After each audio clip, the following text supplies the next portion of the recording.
Hi, everybody. It's Tantramat and Janice Creneti, and welcome to CreateAWorld. I told Janice I wanted to start out this morning, and it's one of those lovely mornings where I absolutely have no idea what I want to say, and I want to say a lot. So it's kind of caught between a rock and a hard place. But I'm going to start this way. I have found in our modern culture that we don't like to talk about things that we feel very sensitive about. And one of the areas I have found we have a hypersensitivity is that we think we ought to know.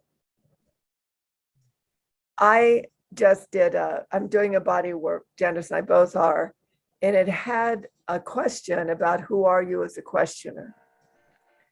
And I fulfill on one of those, who am I as a questioner, like 100%. And that is, I always need clarification. I need people to get to the point. I need to find out what's really going on. I am like the world's greatest tracking something to completion. Do you know that leaves me absolutely no room to just kick up my heels and play and not care what happens? None. So we have been in amazing survival skills, really amazing. It's really a compliment to every human life. We've been in amazing survival skills to get to here. And strangely enough, in a way that I think is startling even to those of us that come on and talk to you, we're going to have to dismantle those survival skills and get back to learning what life is for us again. And with that notion in mind, I'm turning it over to Janice. We'll still interact, but we feel very deeply about what we're talking to you about. It isn't like we're trying to lure you into anything, or we want to pontificate in our good ideas. And I'll let Janice speak for herself.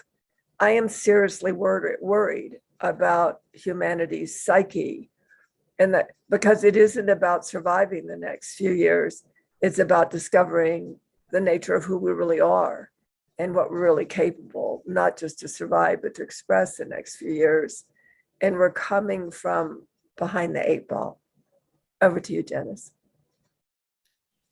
Yeah, because the thing is, part of the original nature of our original design as human beings is actually to be a collective. We're not designed to be disconnected, discrete particles just bouncing off of each other. We're designed to be threads woven together to create the very fabric of our life. And, when you look at, you sort of go into some of the psychological science and research and look at studies on loneliness and how and what happens to people physically when they're lonely, and how that impacts survival rates after things like surgery. And I mean, it's just so clear that it's a biological imperative for us to be connected to each other. And it's a psychological imperative. It's a spiritual, we must be in connection with each other, and I'm not talking this sort of superficial connection of, commenting on somebody's Facebook post. I'm talking about knowing that when you are in a place where you need somebody else to hold your heart for you, that you have people to reach out to say, can you please hold me in this? I mean, that's what we do in the field of Tantra Mat, is we hold each other in a way that is very, very real.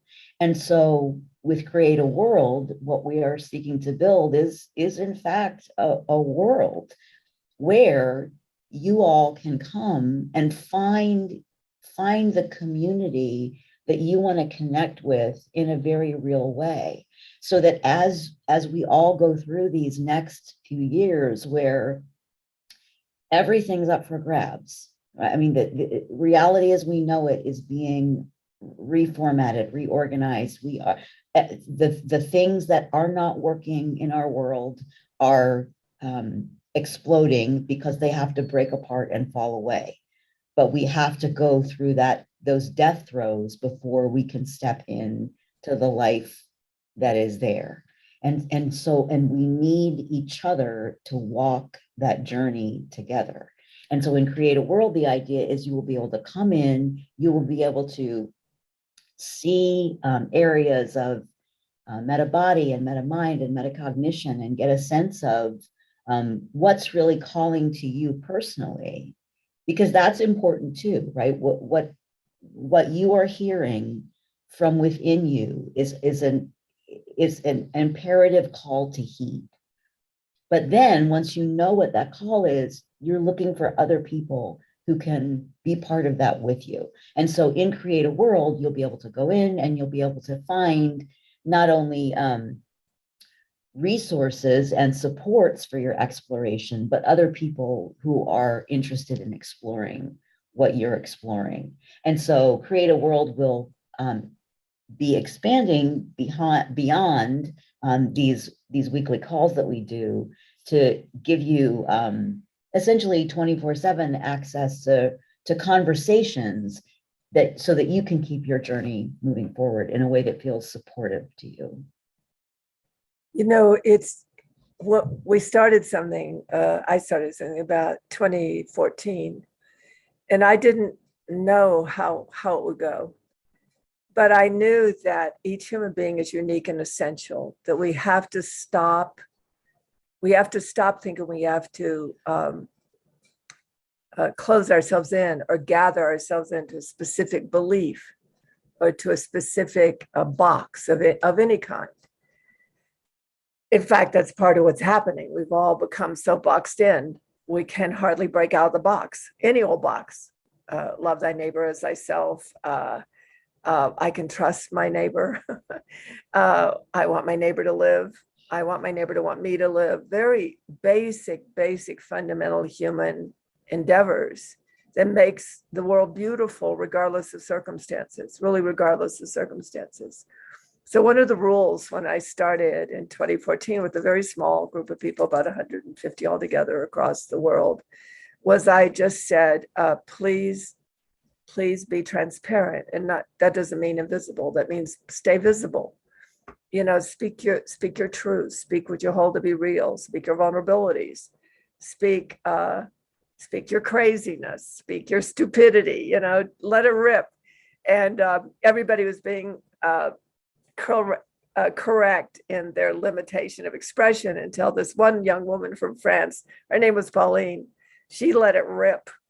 She was in the process of divorcing her husband, and every single day we got to hear her terror, her horror, her fear, her joy, her win. And it broke everybody loose into this kind of amazing intimacy that it doesn't happen all the time. And we're not traumatized all the time. I'm not so sure right now, but it does let us have that broad band, that depth, width, and breadth, depth, and width of humanity being able to be alive with each other. And that's, you know, Create a World got called. It wasn't like a business, or it wasn't like something that I was going to do to promote my brilliance or Janice's brilliance. It's because we saw what's happened in the field of Tantra. We see what happens in where we've been together and where we've been at work together, and who we've been to each other across the world. And we needed to pop the bubble and be in a bigger balloon. And that became Create a World. And it's amazing to me, you know, I'm one of the things I'm so present to right now, Janice, is how hard it is for people to share with each other. They feel at risk almost instantly. You know, so one aspect is like, great, we're going to start, let's just create a world. Let's create a world where we're not at risk with each other. And where we are at risk, we have ideas around learning, ideas around health, ideas around our psyche, ideas around our connection to the greater realities of creation. And that we share those ideas and we bring them forth and we get ourselves thinking again. Human beings are dying of not being able to think. And I mean that literally, because panic attacks and anxiety fear of future and fear of the unknown, fear of circumstance has literally taken over the human being's ability to self-think. Over to you, Janice. Yeah, and fear of the fear, right? I mean, that is the Well thing said.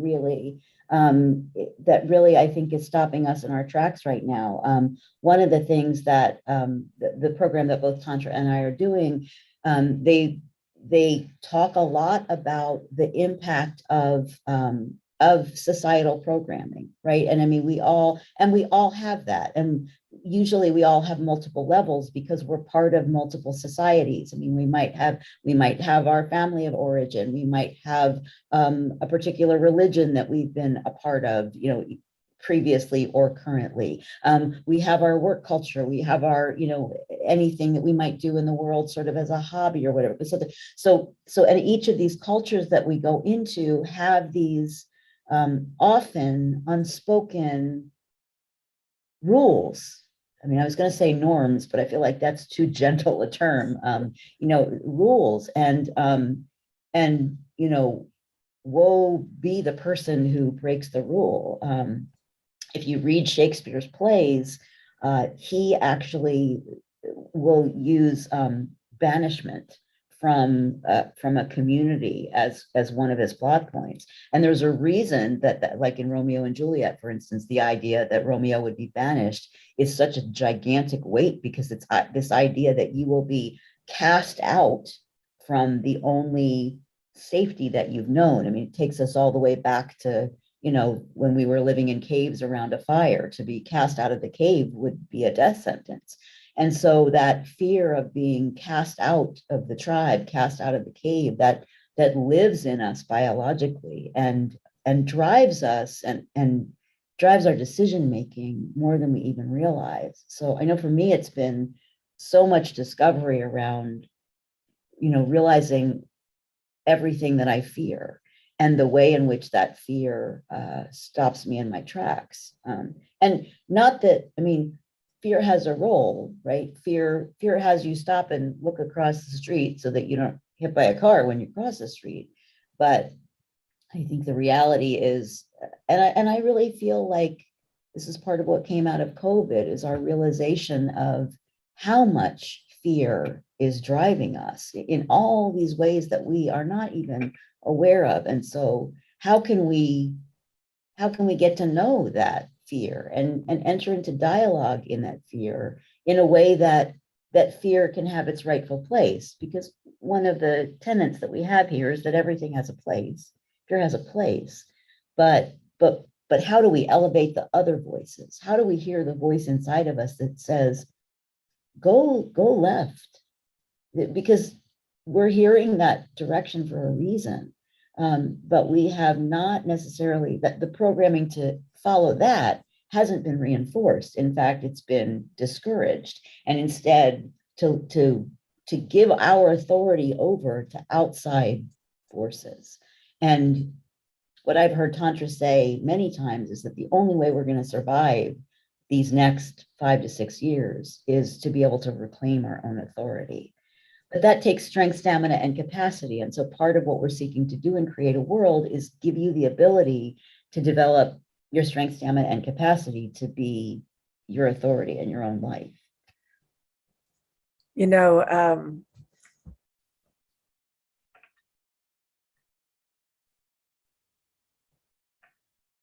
I was watching Matthew McConaughey speak to the legislators about please pass gun laws.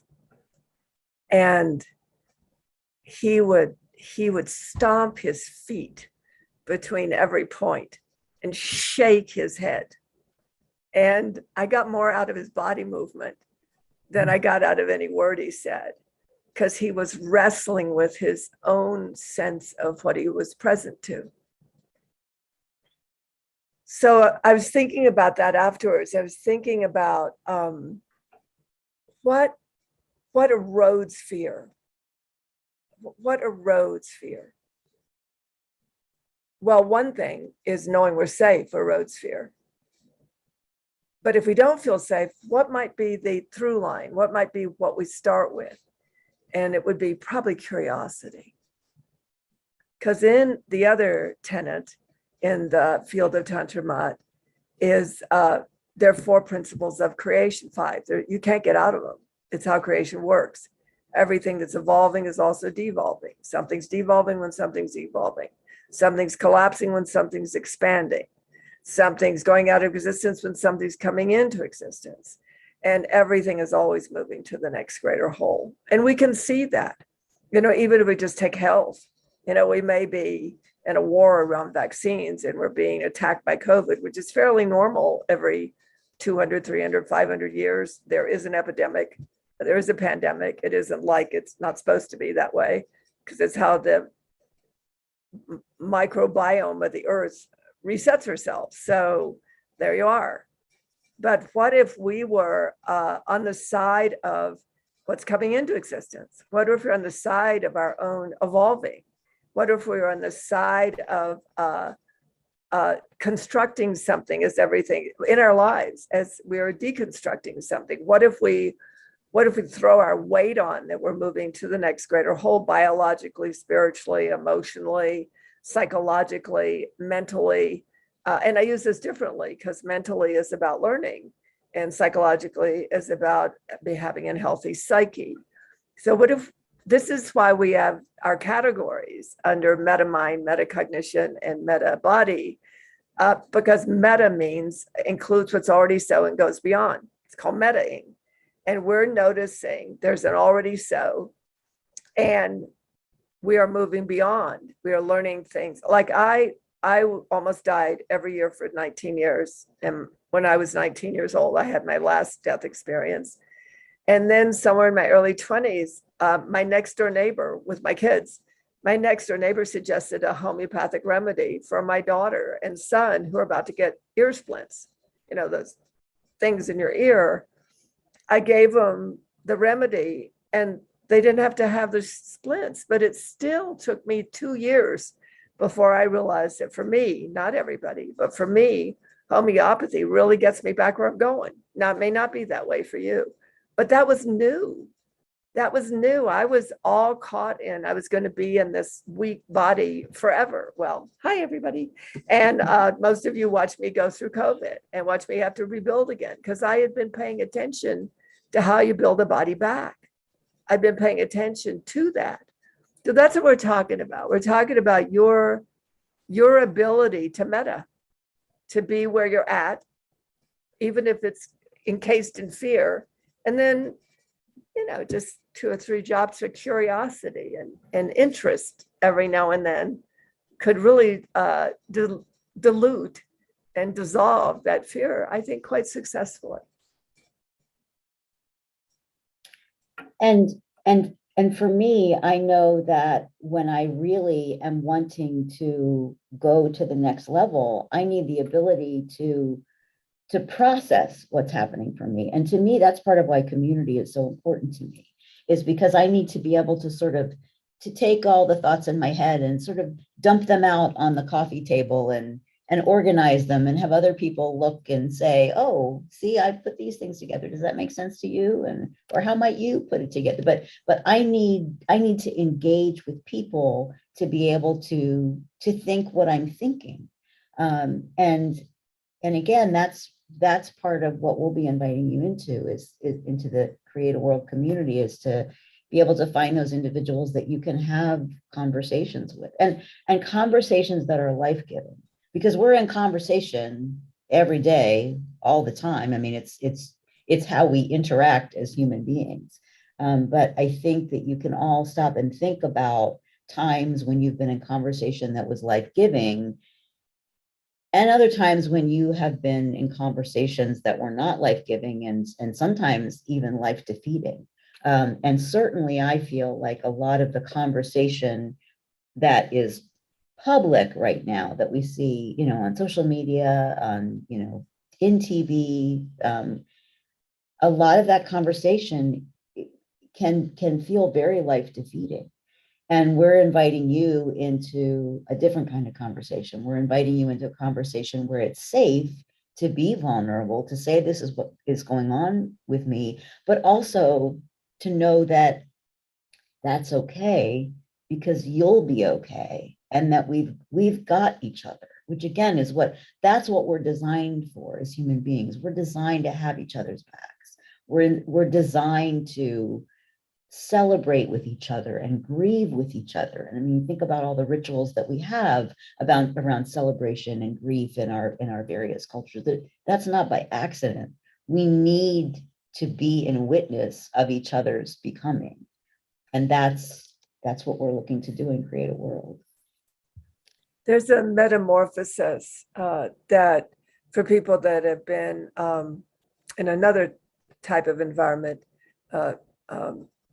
a message board environment and a WhatsApp thread, that there was a shift in perception and paying attention. It just happened organically. It shifted from opinionating, which is what we've been trained to do, having an opinion about everything, assessing ourselves cruelly, oftenly, and the world cruelly, because that's how we kind of been taught. And with everything going on in the world, how can we possibly say we're having a great day? And when I was growing up, is how could I not finish my plate when there were children starving in Africa? So we have all these lovely social memes that control our ability to even trust ourselves.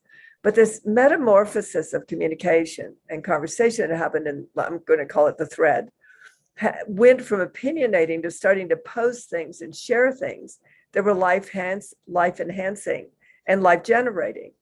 And then in that fertile field of posting what was life generating and life enhancing, then we could post something like a fire in Colorado or the war in Ukraine, because we literally built enough vital energy of connection and of what was life enhancing that there was this magical part of a human being that just goes, no, we are not going to, we're going to care about that. We are going to, I can't quite get into the whole thing of it, but sort of magical things start to show up. Let me just say that. Magical things start to show up. Hurricanes hit the marsh where they can do the marshlands, where it can do the most good instead of the cities it was headed towards. And, I deal in metacognition, and metacognition is where we are part of nature and we are part of creation. And it goes way beyond intentions and affirmations, which is an isolated identity conversation, to a collective whole that these brain waves of ours and this energy we are literally can move mountains. The Aramaic phrase, faith, means to know. It literally means to know we can move mountains. That's what it means. Well, I think we forgot. And I do think we also forgot that it takes a collective. If you were one raindrop, I really don't think you can create the Grand Canyon. But if you are a massive running river of raindrops, you can carve out anything. And it isn't about shared action in our present global thread. Different people are attending to different things. It's magical, but we inform each other of what we're attending to. And what happens when we realize people are doing stuff, we are attending to things, we are taking things on, this futility, this despair, it doesn't grip in as bad. And then the last thing I want to share on my part of the beat is I think one of the people in Tantra in the field of Tantra Mat said it really well. Her name's Sarah, and she was how I watched Matthew McConaughey. She asked me to go watch it, and I did. But she said what he provided for her was a deep soul dive. That his apparent visible grief and anguish let her dive into her own soul.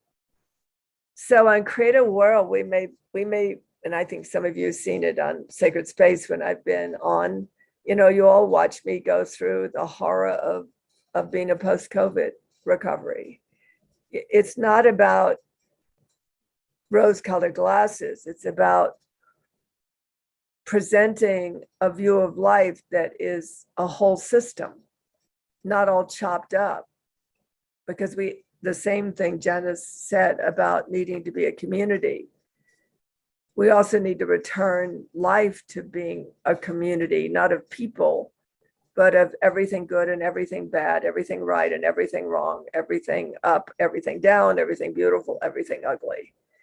And to have, and to get on our feet about that. So one of the things we haven't given you the platform yet. It's not created yet, but we've been putting together a mini seminar just because we want to stand our feet. All of us, we just want to stand our feet, and we just thought it'd be fun and beautiful and life enhancing just to put something together to so you can support yourself in staying on your own feet, because there's kind of 3, maybe more sections, but we have to be able to know we can get back on our feet. That may take a long time for some of us, maybe for all of us at a certain level.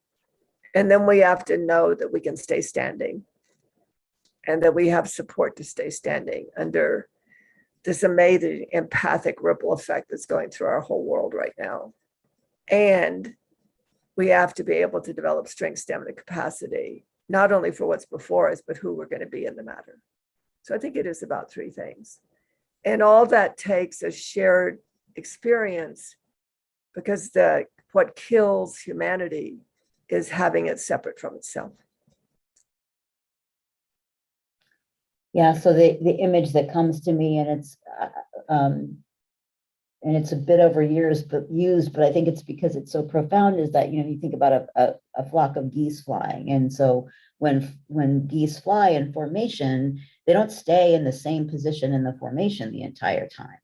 Sometimes they're out front, and then when they need a rest, then they go to the back, and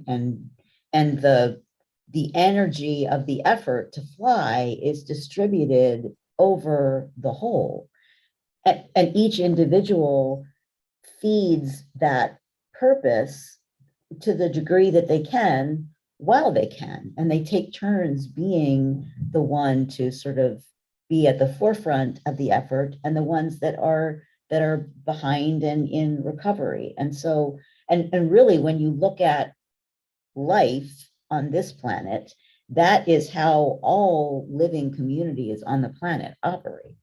And again, it's how we're designed to operate. And when you think about things like like the statistics around depression and the degree to which that has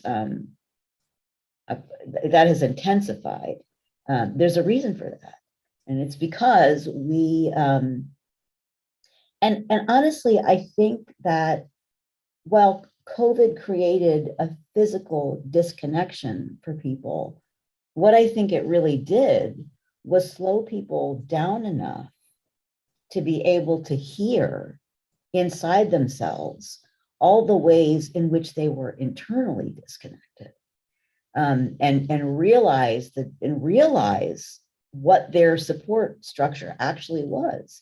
And for a lot of people, they found that support structure wanting, especially in light of thinking about where they might want to go next. Because I think that's the other big thing that happened for people. I certainly know it happened for me. Before COVID, I was traveling a lot for work. I was going. And COVID was this hard, screeching stop for me. And I had to be still in a way I hadn't been in every bit of a decade. And then in that stillness, I couldn't help but hear my internal self talking to me, and hello, had been trying to get my attention for forever, but now there wasn't anything else competing for its attention. And so in all of that, it became very clear to me what I really cared about, what I really wanted to put my life force energy into, what it would feel like to be living in a connected way, a way that really was life enhancing, and what that would allow me to be in the world. because my deep craving, honestly, is around who I can be in the world. And so we are at this point of realizing that we really need to do some things differently. We need to be in relationship in different ways, in ways that truly feed us, as opposed to ways that just manage us. And we need to have our collective that allows us to be at the forefront when it's time for us to be there, but also to be held when we need to be held, to rest when we need to rest, because we are physical beings on this physical planet, and that cyclic energy is a reality of life on this planet, and we need to be able to move with it rather than fighting against it. After I love, there's an amazing shaman who's a friend of mine. Actually, I've got several shamans that are friends of mine, but this amazing shaman laughed when we were talking, and he said, well, just as simple, I think it's the only words out of his mouth. He said, well, I guess we're going to stop running away from ourselves. I think that pretty much sums it up. The other thing I want to say is that one thing I can count on with the people I invited to this party, who found out it was their party too, is that we're not really going to give you answers. We are going to tell you what we're interested in and what we've been exploring. And more than likely, because it's what we've seen happen in the thread we have, more than likely, then you'll start investigating.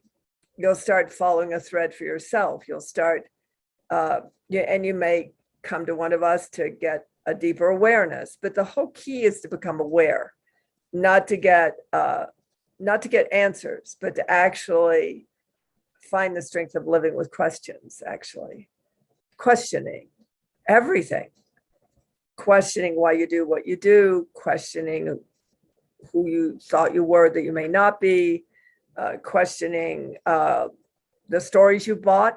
My favorite is questioning the role that other people have put me in their play. And finding out I don't really want that role. Thank you very much. Questioning. And that's what we're doing. You know, if we had all the answers, I don't think we'd bother to do this, because we are not in an answer time. We are in a what's next time. We're in a what's that time. It's in a what does that mean time. And we need to get to the new meaning of where we've gotten to that we weren't before. So I don't know if we look perky. I think we look perky, but we're pretty perky about this. You know, we're really perky because we're hungry. I'm speaking for you, Janice. We're hungry. We're hungry for a world that is investigating the value of life and restoring it, and confronting the odds before us in a way that gives us life, not takes our life away. And we're building it very, I don't know the word, Janice. We're building it very, I was going to say meticulously, but I don't think that's kind of anything you can speak to that. We're not building it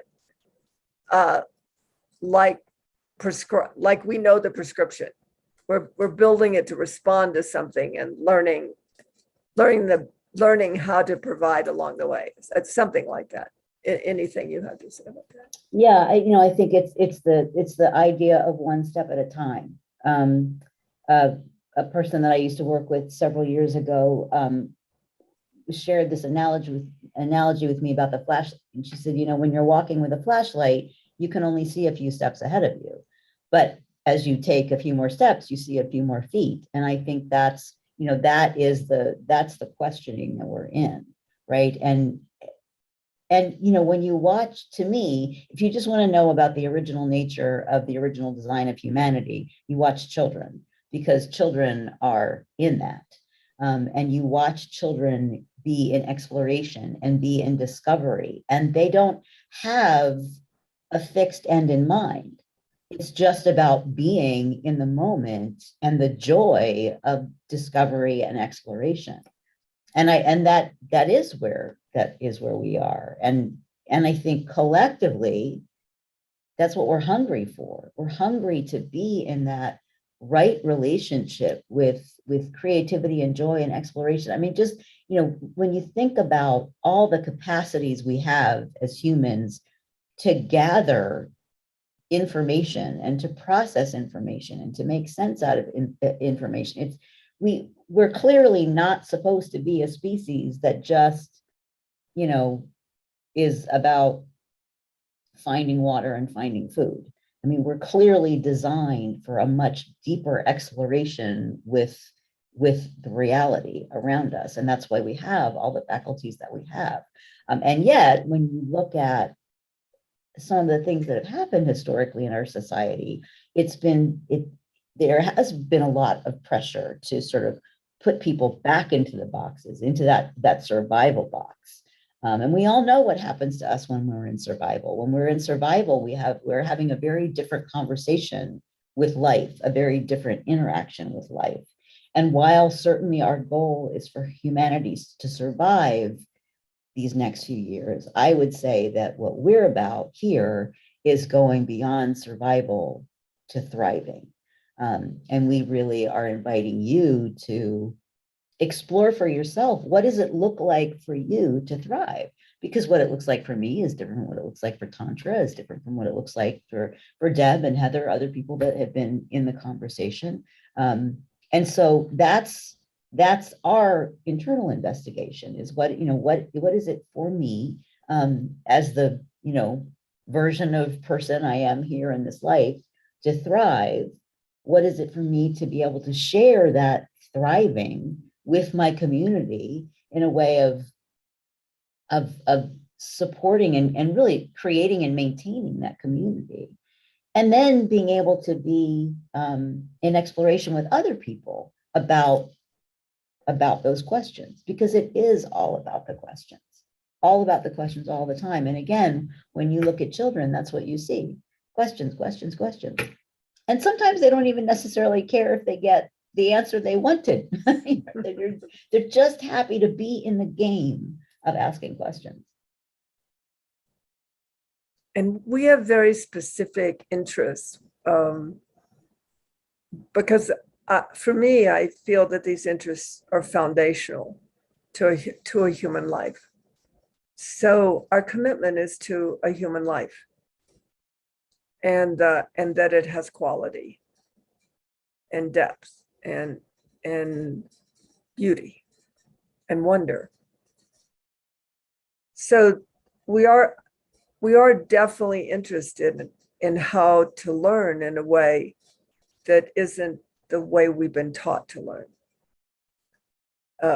That information doesn't heal our soul or fill our heart or make us feel smart. Not intellectually, but in the ability to be cognitively capable of our own thinking and come to our own choices and our own decisions. So that's very interesting to us. It's also interesting to be able to, I'm going to put it in a rather delicate, unnerving phrase, to be able to hear God again. And I don't care what God is, a higher power, source, spirit, whatever it is, even a traditional God, to really know that we are part of a nature of consciousness that exists beyond our temporal life. That interests me. Brainwave patterns. This is why we know we're not alone.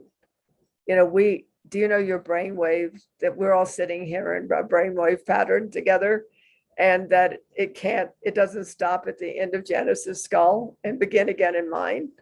We're actually in the brainwaves of which our brains are picking up on. Fascinating. The body at somewhere around 2016 stopped wanting to be a mule, and it wanted to be able to house the vitality of itself again. Vital medicine. The ability to not be obsessed with the trauma of our past, but perhaps to find the vitality of our psyche that lives beyond that. the ideas like education, theater, music, poetry, writing, all the things that makes us feel alive that nobody can take away from us. You know, today you could walk out the door and you could decide you were another character in a play, but that's the one you've been playing. Nobody would even know. You could go to the grocery store as, I don't know, Mickey Mouse, or my favorite, Jiminy Cricket, or the Queen of England, and nobody would know. So this whole idea about restoring the lust of life is, and just being in a way as we can, and inviting people on, and doing very foundational curiosity levels, just to start moving the mountain with us on it, basically. And to recognize that what we're here to do is really about more who we're here to be. We're here to be a celebration of life. We're here to be a reflection of the beauty of our world and humanity. And I know that humanity has plenty of actions on the books that do not demonstrate beauty. But sometimes I will stop and be caught off guard about everything that humanity has created. I mean, humanity created the ability for Tantra and I to be having a conversation when we're basically on almost opposite ends of the continent. And for you to be joining in that conversation with us from wherever you are. Humanity birthed music and art. And, you know, I sometimes will marvel at all the colors that exist, and think, wow, you know, I mean, in some cases, you know, humanity has been part of even creating new colors. So we truly are architecting the reality that's around us. And I, you know, in some of the spiritual traditions that I investigate, that really is the point, is to just be here, in the game of life, experimenting with all there is to experiment with. And our culture has certainly labeled certain pursuits as worthy and not worthy, and defined worthiness often by how much you take in or how much you give away. And again, in the reality, it's all that, it's both and, right? And so what you're here to do is what you want to do, with no need to judge where that falls on the spectrum of acceptability or unacceptability. I mean, certainly we have certain rules of the game that we've agreed to play as humans, and certain things that we think of as being life enhancing and certain things that we think of as being life defeating. But honestly, when you look at the spectrum, there's a whole lot of different ways that you can show up that can be an action where you both give and receive. And, you know, I was, for much of my adult life, I taught in schools, and I mostly taught high schools. And I would often reflect on the degree to which high school students were typically aware of a very limited spectrum of possibilities in terms of what they would do, you know, for a living, right? I mean, that classic elementary school classroom, right? Policeman, fireman, nurse, you know, sort of situation. And in reality, you know, there's millions of different jobs out there that people do. And, you know, I'm always saying to teachers right now, we're preparing kids for jobs that don't even exist yet. We have no idea what's going to exist 20 years from now. And I mean, given the rate at which we're developing technologically, we have no idea what options are coming down the pike. And so really it means that the options for expressing in the world are limitless. And part of what I think we're hoping to do in this conversation and in this community is really open up possibilities. And we were having a conversation in one of our platforms that we use to communicate amongst those of us that are doing the new field work, which is the program that Tantra and I are in.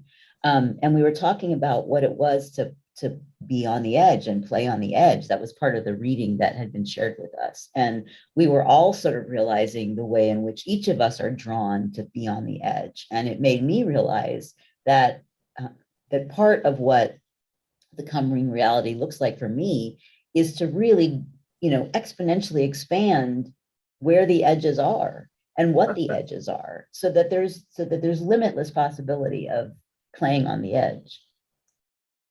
I think we're also forced on the edge right now. Mm-hmm. I just go back to, I will never forget discovering homeopathy. I know I referred to it earlier, but I had no hope. I didn't have a body that functioned. It just kept trying to die for no apparent reason. Would be in bed for months in my 20s. I once slept for 4 years. I know that sounds totally wild, but I would get up and eat and go back to bed. That's unbelievable compared to who I am now. That is really unbelievable. And yet homeopathy wasn't because homeopathy did it. It let me know that not to stop searching.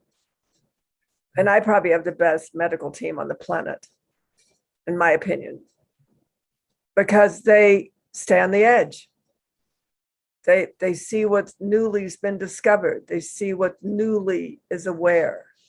So one of the things about the edge, I'm glad you brought it up, is the edges. One of my favorite scenes is in 2012, at how every single time the plane took off as the ground started to fall beneath them, or they got out of the RV just as the volcano exploded, or they managed around the corner just before the whatever was rolling, driving up the earth and having the huge cars roll down the street. That's edge playing. It is. I've come to wonder if all of us shouldn't consider we're on an edge and play it. And what I learned about myself, I've always known I was an edge player, because a long time ago, someone said to me, Tantra, you're always picking up what other people think is impossible. It's good to see you begin. Every time you begin, you always, and I get to it every time. But it takes strength, stamina, capacity. And I don't build that strength, stamina, capacity sitting in my own room staring at a wall. I build it by the people I surround myself with, visionaries. People are unstoppable, even if they're down in the dirt, so depressed they don't think they can get their head up again. People that lose, people to COVID, long haul, because they just didn't believe what they told them to do. This is real. This is the grunt of life. This is what makes life worth living, is the capacity to live it. That's what makes life worth living. And I'm keeping tortured by a song. And I keep thinking, oh my God, we got 10 minutes left. Theater-wise, Janice, I should wait till the last 3 minutes to sing the song, have it all in on some kind of lovely etheric moment. But unfortunately, the song is dominating me at just barely 10 minutes to the top of the hour. But there's a point to it. And I don't know, I think there's the person who's with me in this call is actually the one that brought it up. And I want to bring it up too. And it goes like this. I don't even water with me. So I don't mind, my throat's too dry, but here we go. This is all about being vulnerable and real, by the way, letting it all hang out. But it goes, don't wake me unless you love me. It hurts too much to go back to sleep. Don't wake me unless you're a friend of mine. I'd rather stay in my dreams. Well, hi, we'd like to wake you and ourselves. We're in this too, because we think we can dream again. We don't have to stay in illusion anymore. We don't have to stay lost like we have been for probably about 5,000 years. Ask Greg Baden, ask Melchizedek, ask one of my doctors who is valedictorian of our medical class and works in longevity, because the cellular system, the biome of a human being, is literally accelerating its capacity to be well. So maybe we can wake from the illusion and dream again. Maybe we can, and maybe it is time to dream while everything is falling apart. Maybe we're just that plane that takes off because we're part of creating a world, a new world. And the other thing I want to add to that, Janice spoke about the nature of being. There are two words that can be investigated forever and we'll never get the rational mind wrapped around them. One is, what is it to be? That question is unanswerable, but the nature of question wakes up the most dormant parts of ourselves. The other end is, how do I be myself? Another unanswerable question, but it begins to create an awakening, an awareness, a measurement, even a monitor. Because we know when we say, oh my God, I really got to be myself today. We don't know what it means, but we know it's real. And we are a society. And to be able to be ourselves in that society and develop, and to be, maybe some of us are action oriented, maybe some of us are more being oriented. You know, I'm largely being oriented, but when I know the action, you can't stop me.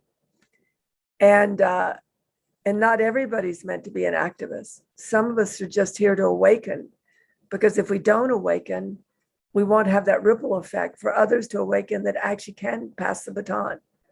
You know, I love that analogy of the geese, because the one in front could be leading the way, but it can't hold that without the others behind, ready to take over if needed, even just for a moment.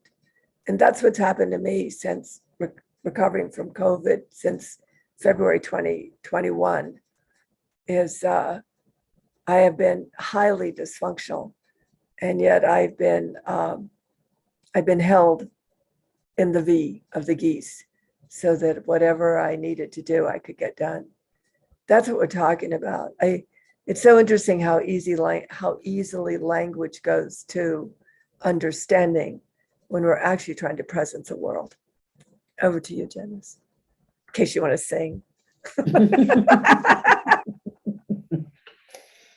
And, you know, and that's that's what I really am feeling called by at the end of our call tantra, is this notion of, you know, of birthing new realities. I will often joke with people that the best way to get me to do something is to tell me that it's impossible. And then, you know, my little, that whatever it is in me that gets triggered, that's like, oh, just watch me, you know, hold my beer. But that's part of what it is to be human, is this almost infinite capacity for creating. And, you know, the new field work probably I haven't had my world rocked that way in a long, long time. But I am just loving every minute of it. And you know, when Tantra was the one who really encouraged me to pursue it. And when I decided to do that, I knew I was in a place of needing to push myself off an edge. And that I wasn't going to be able to do it myself. You know, it's like, I don't think you could ever get me to jump out of an airplane. I think somebody would have to be standing behind me and push me out with my parachute. But you know, I knew that I needed a push, and it's definitely been that push. And it's, on one hand, it's been completely destabilizing, and yet I find myself in utter bliss over the destabilization and craving the next destabilizing conversation, because in the destabilization, whole new worlds are being created for me. whole new possibilities are being created for me, and what I can see as a potential for who I be and how I show up in the world has really expanded in ways that continue to surprise me. I didn't think that I was a point in my life where I could be surprised about the things I was discovering about myself. And yet I am, and it's all really great, because when things aren't fixed, there's room for choice, right? So you can be it choice, but in that movie that Tantra's talking about, where the boulders are rolling down the hill, and that's just a constant choice point. Am I going to go this way or that way? Choice. But I would argue that it's that sort of being in continual choice is really what animates us as human beings. Beautiful. I wanted, you gave me the perfect endpoint. So I guess the song came at the perfect time. See, the really hard thing to conceptualize is we're not advertising products or services. We're only interested in all of us building, like the 8 people I invited to do Newfield with me. I knew they built the strength, stamina, capacity to dismantle themselves. And I knew that they had gone to the edge of everything we'd known, and we needed to find something that took us past that edge. So it isn't that Newfield or the work of Tantra Mod or the coaching teachers is the end game. It's building the strength, stamina, capacity to take on what's ours to take on. And that's what CreateAWorld is. That's what CreateAWorld is. And it's so we can build back. We can build back our sense of taking life on again. And why we interview, and why I interviewed Asa at Source Vibrations, Heather at Vitality Medicine, Janice in her education, is literally so that when you're at that choice point of, I think I'm ready to take on education at the next level, let me start exploring what that would be for me. Not to belong to something, but to be strengthened, stabilized, regain our courage, regain our vitality for exploration, regain our ability to take on what seemed impossible. We do that through being with each other. We don't do that through method. We don't do that through what we learn. The 7 of us have our own WhatsApp thread. The 7 of us meet, and we're scaling really fast because we're together in it. We're allowing the ground to fall out from under our feet because we have each other to hold each other while it falls. Ladies and gentlemen, and non-ladies and gentlemen, and theys and its and alls, we have the ground falling out from under our feet. We do. We just do. And it's good news, not bad news. How many of you really hoped it would fall out from under our feet? Maybe now we just need to learn how to fly, or learn what it takes to find the ground, stable ground, to the next. I always think of ice cracking up. Every Eskimo in the world can run across cracking ice because they know which ice to jump on that's not going to crack, just for a split second before they get to jump on the next piece of ice before it cracks.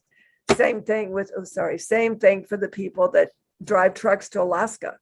They drive on ice, but they literally can hear and feel and sense what part of the ice to drive on so it doesn't crack in that moment.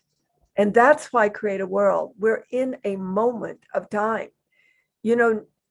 Prior to COVID, 2020, the end of 2020, I had been predicting for years, because everything we knew was no longer going to serve us after 2020. I just didn't expect it to happen so fast and so thoroughly. And so it's so inside us. It's not the outer world that we're watching fall apart. We're feeling what we held to be real and what we thought were our support structures and who we held ourselves to be failing inside us. And nothing can fail if there isn't something new to be structured. So, want to play? I'm going to let you complete, Janice. Yeah, so come join us. come, be willing to be the child again, and come join us in the game, this game of exploring and discovering how fabulous life can be. Yeah, absolutely. We'll have more news on all this later. But for now, we adore you.